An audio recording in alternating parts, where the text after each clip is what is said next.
Ano, uwian na po, Friday. Pag Friday, maaga ako nakaka-uwi. So, may tanong po si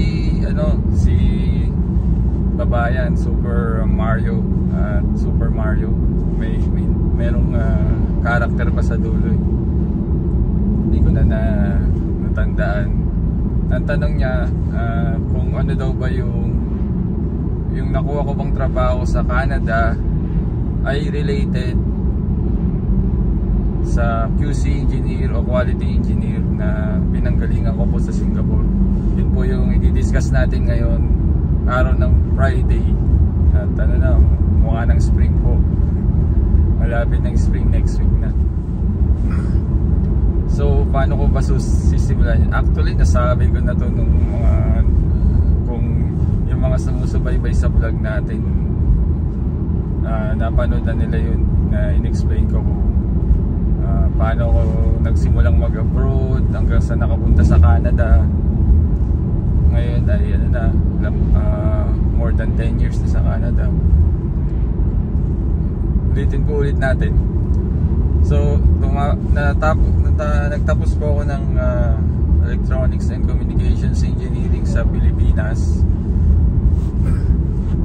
Tapos nga, fast forward na lang po, no?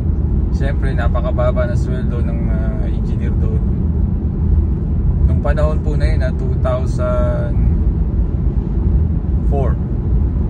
Year 2004. Mababa po ang sweldo ng engineer. So naisip ko na mag-abroad. So noong una, kahit basta makapag-abroad, kasi sabi ko kung dito mababa ang bigayan tapos mapopolitika ka pa, dito na lang ako sa abroad kahit mas mababa yung posisyon, no? So ang ginawa ko po, nag-apply ako. Mga unang prospects sa Saudi, ayaw ng magulang ko kasi ang dad ko po ay dating OFW din. At alam niya yung naging experience, alam niya yung experience sa Middle East noon, lalo na sa Saudi, medyo mahigpit. Sabi niya wag daw doon. Sabi ko okay. So Asia tayo, tayo ng Asia, Taiwan, naghanap ng work sa Taiwan, sa iba pang bansa, Vietnam, tsaka Singapore, ano pa ba, Japan. Then ngayon, pinasahan ko po lahat. Tuwing panggabi, pag-uwian ng panggabi, limang umaga, diretso ako sa Maynila niyan. Sa Santa Ana ba yun? Palimutan ko na eh. Tagal na kasi. Nagpasa ako mano-mano. Di pa ganun kanong internet dun eh. Email lang mostly, tas wala masyado. So, pero nagpapasa ako tuwing umaga yun. Paglabas ko sa trabaho, punta ako Maynila. Kalamba pa ang ko nun ang apartment ko, kasi dun malapit yung trabaho ko. Puyat yun, puyat. Uwi ako lang mga hapon, minsan tanghali, iidlit ng konti, trabaho ulit. Tapos medyo nag-i-start na ang internet noon. Na-discover ko yung work abroad. So doon ako nagpapasa rin ako. Lahat pinapasahan ko. Hanggang sa may kumontak sa akin na agency sa Maynila. Mayroon daw employer interview. So doon na nagsimula. Nung interview, kasi inulit ko sa agency, sabi ko ano po ba, engineering po ba ang position? Kasi na ako nun, parang 4 years experience ko na as an engineer. Oo daw. Tapos pagsalang ko, sabi nung Singaporean, unfortunately walang opening ng engineering. Inspector. So yun yung sunod na level, mas mababa sa engineer. medyo nanlumo ako, sabi ko ay bababa na naman ako, sabi. Pero nandun na kasi ako sa loob, mga ka-ARP, nasa loob na ako ng room. Ayun yung Singaporean kaharap ko. Inaano niya yung decision ko kung itutuloy ba yung interview o hindi. Parang yung malungkot yung mukha ko na, pero inisip ko nandun na ako, sabi ko sure, I will take this position, sabi ko gano'n. So in-interview ako hanggang sa na shortlist. Ang tagal namin, ang dami in-interview, maghapon yun umaga hanggang yung, tapos nag-attend pa ako ng ng parang mini overview ng company. Yung HR nila nandun din, tapos yung head ng quality nandun, yung nag-interview sa amin, quality department. Hinahanap na pala ako nung dahil unang-una ako na i-interview, na shortlist ako. Napagalitan ako ng staff ng HR. Saan ka? Nag-attend ako nung parang overview ng company. Okay, ka na isasalang ka na. Yun, tapos hintay kami, naghintay hanggang sa ang sabi nga na selected ako, babalik sa next day ba yun? Tagal na po kasi 2007 yun. Doon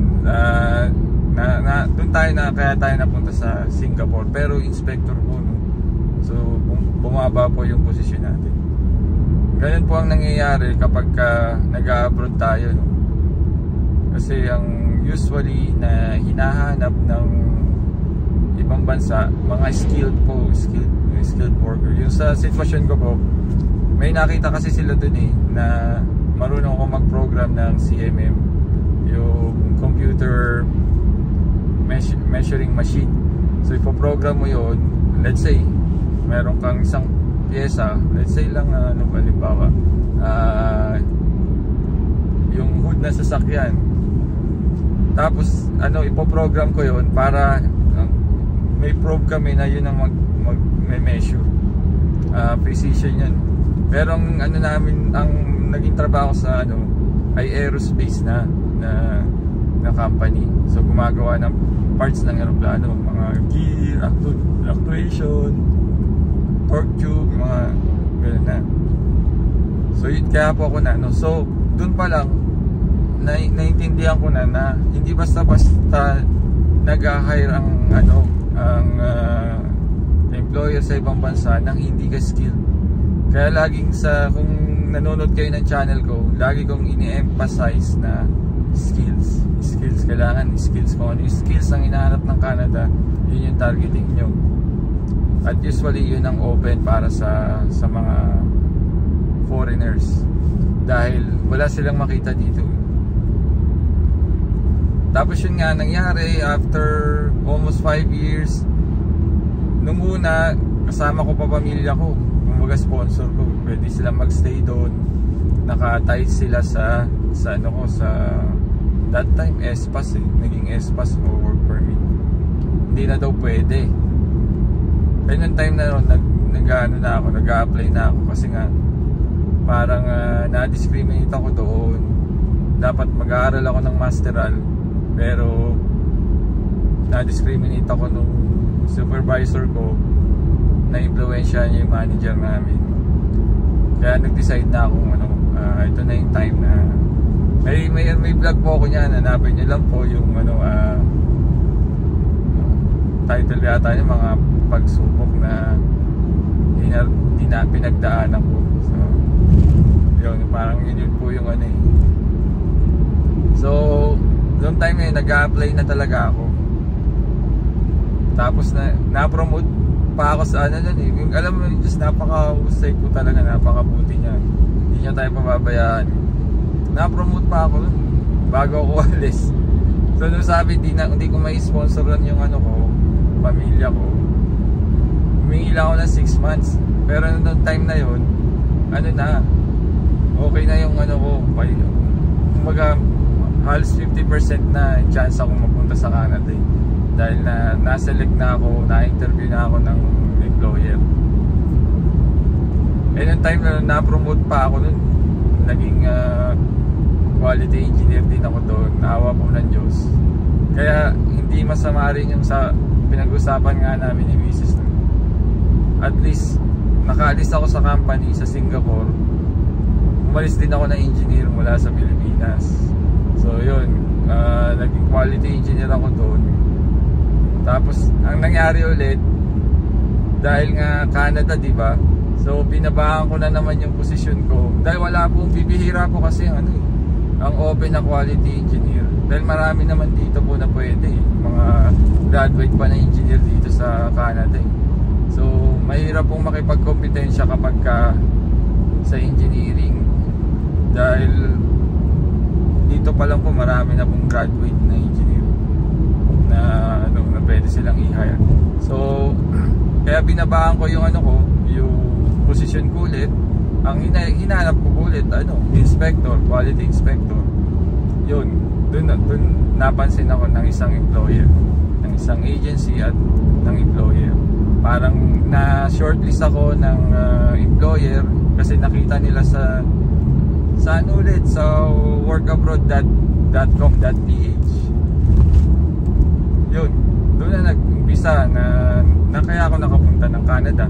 So yung tanong ni sir kung related din ba sa QC engineer, related po sa QC, pero hindi ako pumasok po na engineering dito. Bumaba ulit ako as a quality inspector, quality control inspector. So kung gusto mo talaga na makapasok ka sa Canada ng hindi, kahit paano hindi yung malayo sa career mo, ibaba mo lang yung position mo from engineering maging halimbawa yun nga tulad sa akin, inspector, quality control inspector. Ang point nun kasi po mga karm, kung kumpara mo sa sweldo sa Singapore, ang Canada, mas malaki po ang sweldo ng Canada. Tsaka yung benepisyo, yung privilege na madala mo yung pamilya mo.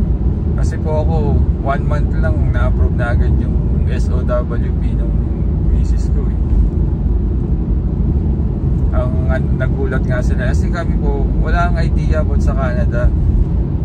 Basta nagpasa lang ako, ang pinasahan ko Canada, Australia, New Zealand. Kasi po yung mga tumatanggap talaga ng mga immigrants. So yung ganun po nangyari. Kaya dito not bad po yung pagpasok ko.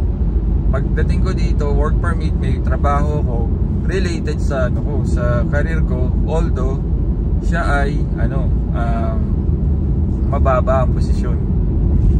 At sa akin naman po doon, ang mahalaga, hindi pa rin ako nawala sa linya ko. Di tulad po ng gaya nga ng sinasabi ko, papasok dito ng PR or student, ang taas na muna ng posisyon mo sa Pilipinas o sa ibang bansa. Pagdating mo dito, magwo-work ka ng sa mga fast food, sa Tim Hortons. Kasi nga, hindi nila ikaw papansinin kung wala kang Canadian experience. Ngayon, ang sunod na tanong ni Sir Super Mario, so ano daw yung yung ginawa ko para at least umangat yung posisyon at saka magbalik ulit ako sa pagiging engineer. Ang sabi ko sa kanya, nag-aral ako dito at yung time talaga na yun, kung di ka mag-google, di ka magsa-search, di mo malalaman. So nung nasa Quebec ako, naghanap ako ng mga short courses na related sa aerospace.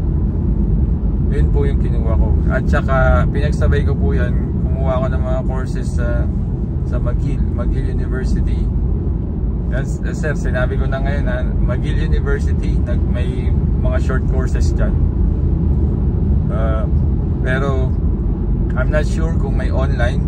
Pero nung time ko, umabsent ako noon, nag-leave at nag-aral po ako dun sa McGill.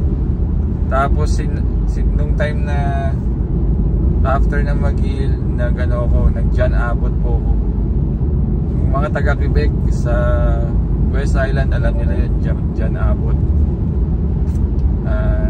Related naman po sa computer programming. So yun po, no? So yun nga yung sinasabi ko lagi, tuloy-tuloy lang po yung pag i-improve mo ng iyong career.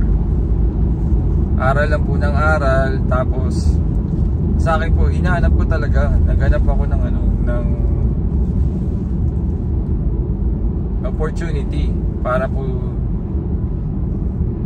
umangat po yung ating posisyon.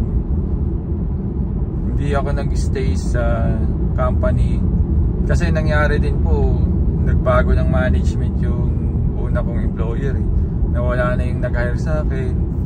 Tapos yung mabait naman po yung isang may-ari, dalawa kasi sila nun kaya lang po nagpalit siya ng management. Nangyari yung management na yon, nagpasok ng bagong mga tao niya. Tapos kami mga luma parang naisang tabi lang. So ang ginawa ko, although ang hirap pa nun parang yung humihingi ng increase. So yun po yung mahirap dito pag maliit na company. Marami po rito maliliit na company. Ang problema po minsan yung iba medyo kuripot. Kailangan mo pang ipaalala sa kanila na bigyan ka ng increase. Nung time po na buti na lang government ng Quebec ang nagbibigay ng increase sa akin kada renew ko ng work permit, kasi work permit pa ako. Pero nung naging PR na ako, doon na ako nag-decide na mag-apply sa kasi hindi na ako nakatali sa kanila. Sabi ko parang iba na yung direction ng company. Sabi ko kailangan, it's time to move on at mag-apply na sa iba. So yun, nag-start muna ako sa baka sabihin po ng iba, lumipat na ako ng ibang province. Nag-start muna ako sa Quebec, pero masyado po silang nung time na noon, siguro dahil sa experience ko pa lang that time 2018, 4 years naman yung experience ko, kaya lang masyado silang sa language nila noon. So sabi ng kaibigan ko nga, lumipat ako sa ibang province kung gusto kong kumanda yung career ko. Medyo naman yung sinunod natin at lumipat tayo sa Ontario. So ang nangyari nga po, paglipat ko sa Ontario, yun, doon na ulit ulit ako work hard, tsaka sinig ko talaga na kasi malalaman mo naman sa level ng performance mo sa trabaho, kung kaya mo yung posisyon. So yun, talagang ko na in-explain ko sa management na parang ako pa yung nagtuturo sa boss ko. Sabi kong gano'n, which is unfair naman. Sabi kong gano'n, laki na rin na i-contribute ko sa company na to. Sabi kong gano'n, I think I need a promotion. Sabi kong yun, kaya dapat pag hindi ka nag-gas, hindi may bibigay sa'yo. Although ako, nag-take chance lang ako kasi ang sa akin lang, wala namang mawawala sa akin kung hindi ko ipapaalam sa may-ari yung nararamdaman ko, which is totoo naman. Binigay nila po sa akin yun na naging quality manager tayo sa company. So yun po, ito yung mga tips ko. Pagpapasok kayo dito, gusto nyo related, kung mapi-PR kayo, okay lang po, kunin nyo na yun. Kung mas maganda nga po, PR kayong pumasok, pero mag-aaral pa rin talaga kayo. Dahil dito pagdating nyo po, wala kayong Canadian experience unless yung experience nyo talaga ay sobrang kailangan ng Canada. Kung ano yung naging experience nyo sa company na pinanggalingan nyo, may dati yung work, yun pa rin po magiging work nyo. Pero sa tulad po sa sitwasyon ko na engineer sa Pinas, sa Singapore, bumaba talaga ang ano ko, kasi mas kailangan nila ng skill ng quality inspector that time, kasi kami talaga yung ano mag-i-insure ng mag-i-inspect ng pyesa.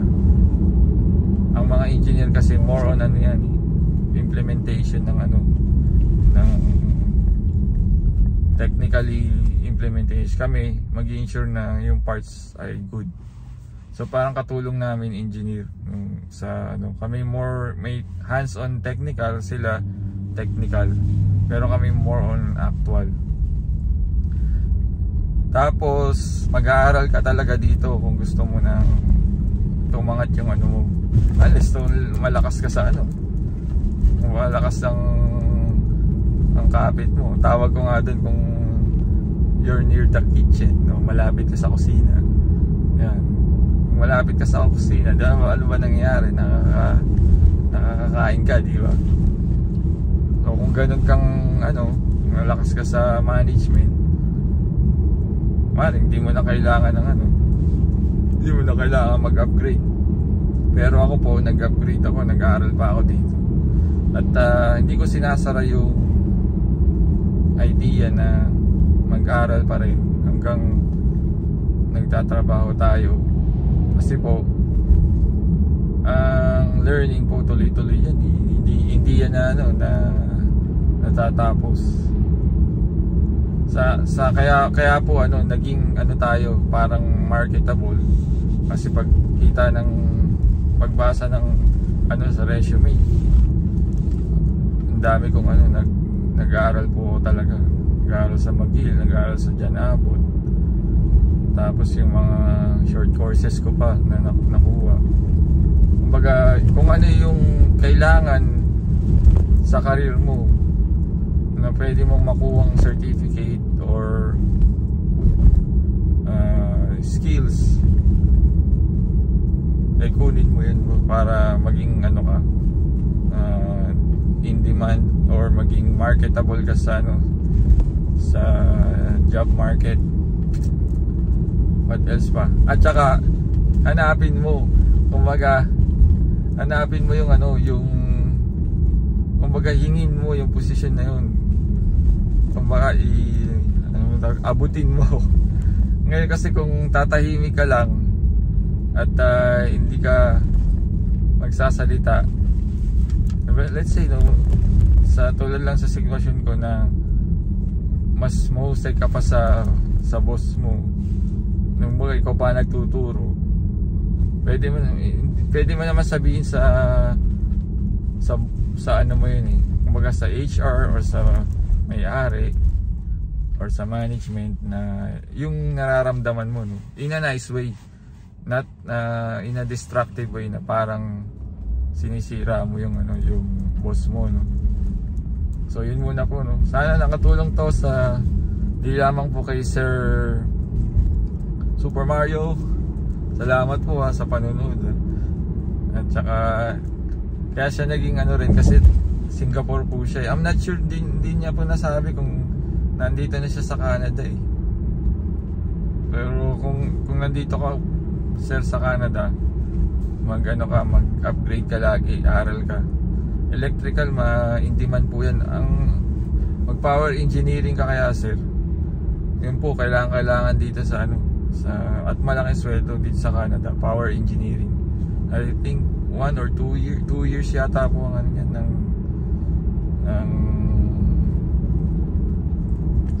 ang pag-aaral niyan, 2 years ang course na yan.